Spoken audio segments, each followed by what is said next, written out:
नमस्कार। प्रस्तुत है आज का चिंतन। प्रकृति के नियमों में बालपन के बाद यौवन और यौवन के बाद वृद्धता का अनिवार्य क्रम है। इसके बाद जरा जीर्ण असमर्थ शरीर का परिवर्तन हो जाता है और मरण द्वारा वह सब कुछ संभव हो जाता है। इस प्रकृति क्रम में यह कहीं प्रावधान नहीं कि मनुष्य अपनी उपयोगिता क्षमता गंवा बैठे। बचपन विकास का समय है, तो भी बालक स्वयं हंसते हंसाते रहते हैं। बड़े होने पर वे कुछ कर सकेंगे, उसका स्पष्टीकरण किए बिना भी यह सिद्ध करते रहते हैं कि उनका वर्तमान न से ही भविष्य बहुत ही प्रेरणाप्रद उत्साह से भरा पूरा है। इस अप्रत्यक्ष आश्वासन पर भी परिवार के लोग आशान्वित रहते और प्रसन्नता व्यक्त करते हैं। जवानी तो अपनी जगह सही है ही, यदि उसका सदुपयोग किया जा सके तो वे सभी उपलब्धियां उपलब्ध हो सकती हैं जिनकी आशा मनुष्य जीवन जैसे बहुमूल्य सुयोग से की जाती है। वह शारीरिक और मानसिक दृष्टि से इतना समर्थ होता है कि न केवल स्वयं ही स्वावलंबी रहे, वरन परिवार और समाज को भी समुचित सहारा देता रहे। अभिशाप वृद्धावस्था ही सिद्ध होती है। उनकी समस्या विश्व के अर्थशास्त्रियों और समाजशास्त्रियों के लिए चिंताजनक बनती जा रही है। कुछ समय पूर्व तक ऐसी स्थिति थी कि लोग ढलती आयु में ही कूच कर जाते थे, पर अब आरोग्य शास्त्र की जानकारी और चिकित्साजन्य सुविधाओं ने यह संभव कर दिया है कि अपेक्षाकृत अधिक लंबे समय तक जिया जा सके। अब शतायुषियों की संख्या तो उतनी नहीं बढ़ी है जितनी कि दीर्घजीवी वयोवृद्धों की। इस उम्र का शरीर भी किसी सेवा कार्य में भी काम नहीं आता, उल्टा दुर्बलता जन्य अनेकों छोटी मोटी बीमारियों से घिरा रहता है और परिवार वालों को सेवा परिचर्या एवं दवा का खर्च उठाने के लिए विवश करता है। बूढ़ों को निकट भविष्य में मौत आती दिखती रहती है और जवानी की मज़ेदार स्मृतियां चले जाने का पश्चाताप चिंतन में भरा रहता है। काम कुछ होता नहीं, खाली दिमाग शैतान की दुकान बना रहता है। छिद्र अन्वेषण करने और परिस्थितियों को भाग्य को दोष देने के अतिरिक्त और कुछ बन नहीं पड़ता। ऐसी दशा में उनका खींचते रहना स्वाभाविक है। समय काटने के लिए जिनके पास भी जा बैठते हैं वहीं अपनी भड़ास निकालते हैं और ऐसी बातें कहते हैं जिनका दूसरों पर अनुपयुक्त प्रभाव पड़े। ऐसी दशा में प्रायः उनका व्यर्थ में पास बैठना तक बुरा लगता है और उन्हें भगाने पीछा छुड़ाने का प्रयत्न किया जाता है। वृद्धावस्था वस्तुतः उतनी भारी नहीं होती जिसे वहन करने वाले ऊबें और मरने की कामना करें। परिवार वाले उनकी उपस्थिति को भार समझें और समाज के कर्णधार उन्हें एक प्रकार की राष्ट्रीय विपत्ति समझें और उनकी विकट समस्या को हल करने के लिए परेशान रहें। वृद्ध पशुओं की तरह उन्हें बूचड़ खाने भी तो नहीं भेजा जा सकता। विचारणीय है कि जहाँ वयोवृद्धों के विकसित व्यक्तित्व का लाभ उठाया जाना चाहिए, परिजनों को उनकी उपस्थिति सौभाग्य मानना और अनुभव करना चाहिए, वहाँ होता ठीक उल्टा है। इसके दो कारण हो सकते हैं। एक, आहार विहार में समय के साथ परिवर्तन न करना। दूसरा, चिंतन को रचनात्मक दिशा में अग्रसर न किए रहना।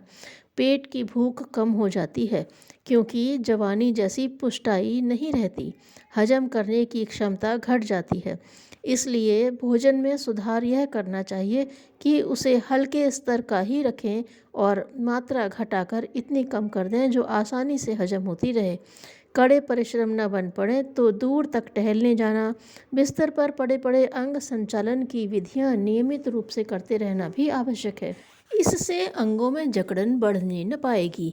अपने हाथों विविध अंगों की मालिश की जा सकती है। जिनके पास सुविधा है, साथियों या नौकरों से वह कार्य करा सकते हैं।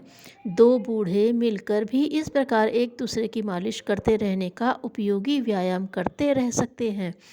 गहरी सांस लेने का अभ्यास और स्वच्छता के लिए दूसरों पर कम से कम आश्रित रहने की व्यवस्था अपने बलबूते ही बनानी चाहिए।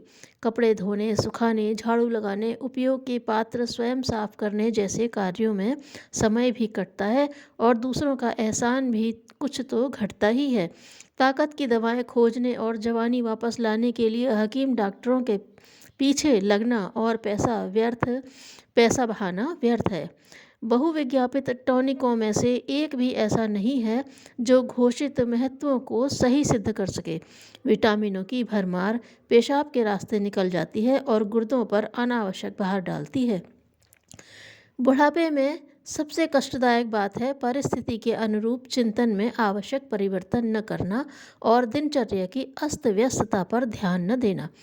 विगत का पश्चाताप और आगत का भय मन में जमाए रहना सर्वथा व्यर्थ है। उससे कुछ काम नहीं बनता। समय अपना काम करता है, उसे टाला नहीं जा सकता।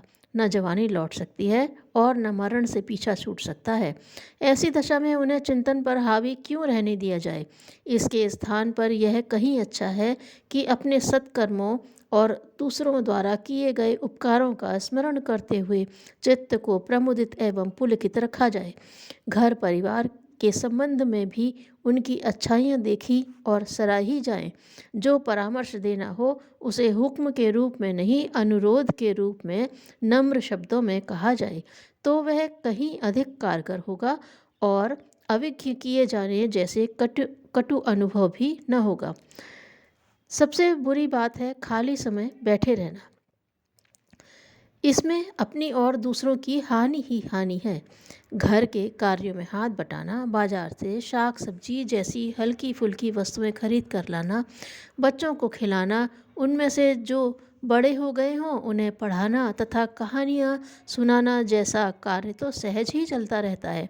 कुछ प्रेरणाप्रद कहानियाँ याद कर ली जाए तो उनके द्वारा रात्रि को सारे घर का मनोरंजन किया जा सकता है। सार्वजनिक सेवा कार्यों के लिए यह सबसे उपयुक्त और सरल समय है। प्रौढ़ शिक्षा, पुस्तकालय जैसे कार्य इन दिनों सरलतापूर्वक किए जा सकते हैं। स्वास्थ्य शिक्षा की कक्षाएं चलाई जा सकती हैं।